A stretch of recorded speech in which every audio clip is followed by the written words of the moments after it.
সম্মানিত ভাই এবং বন্ধুগণ, গত 17 বছরে যেই সরকারকে ভূতে ধরেছিল, এই 5 মাসেই আমরা লক্ষ্য করছি এই বর্তমান সরকারকে নতুন করে ভূতে ধরেছে।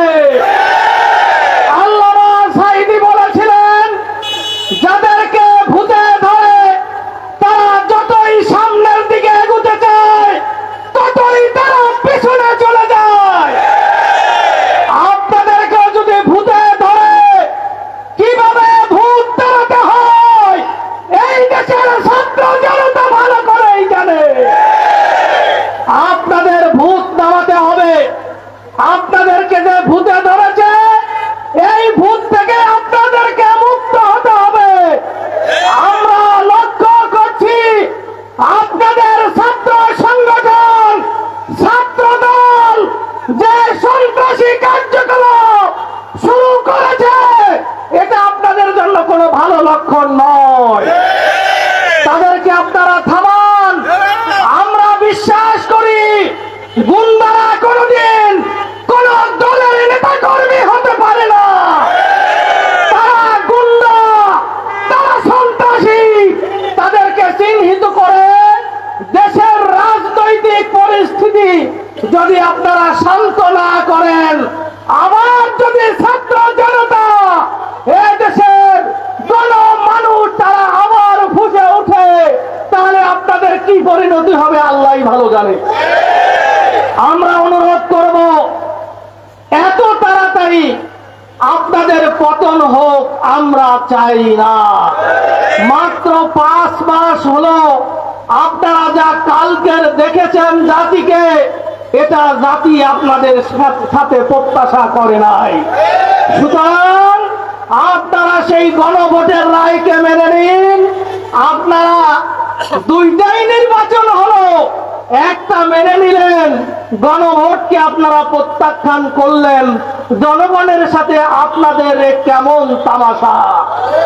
জনগণ কিন্তু শুধু আপনাদেরকে লক্ষ্য করছে। আপনারা যেভাবেই হোক ক্ষমতায় এসেছেন, আপনারা দেশ পরিচালনা করুন, কিন্তু ভালোভাবে দেশ পরিচালনা করুন। আপনারা রক্তের সাথে গাদ্দারি করছেন। জুলাইয়ে 1400-এর উপর মানুষ, ছাত্র জনতা জীবন দিয়েছে, এর মধ্যে 150 জন শিশু। সেই ফ্যাসিস্ট সরকার, তাদের কোনো নিয়ম নীতি ছিল না। আরে ভাই, যুদ্ধের ময়দানেও শিশুদেরকে হত্যা করা হয় না, যুদ্ধের ময়দানে মহিলাদেরকে হত্যা করা হয় না, যুদ্ধের ময়দানে বৃদ্ধদেরকে হত্যা করা হয় না। আপনারা কোনো নিয়ম কানুন ওই আওয়ামী লীগ মানে নাই, আপনারাও সেই পথে যাত্রা শুরু করেছেন। আপনারা থামুন। প্রধানমন্ত্রী, মাননীয় প্রধানমন্ত্রী, আপনাকে বলতে চাই, আপনি আজকের জুলাই জাদুঘর আপনি উদ্বোধন করছেন, হয়তোবা করে ফেলেছেন। উদ্বোধন করলেই হবে না, এই জাদুঘরের কথা একটু মাঝে মধ্যে একটু মনে করিলেন। কি কারণে জুলাই এই জাদুঘর আপনি উদ্বোধন করছেন?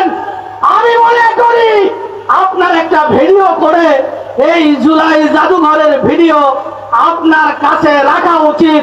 মাঝে মধ্যে একটু ভিডিওটা দেখবেন, যাতে করে আপনি, আপনার দল, আপনার সরকার নতুন করে বাংলাদেশে ফ্যাসিস্ট হয়ে না উঠেন। সম্মানিত ভাই এবং বন্ধুগণ, আমাদের এখন এই বিক্ষোভ মিছিল হবে। এই মিছিলে শৃঙ্খলভাবে আপনারা অংশগ্রহণ করবেন। আমরা মিছিল শেষ করে মসজিদে আসরের নামাজ আদায় করব ইনশাআল্লাহ।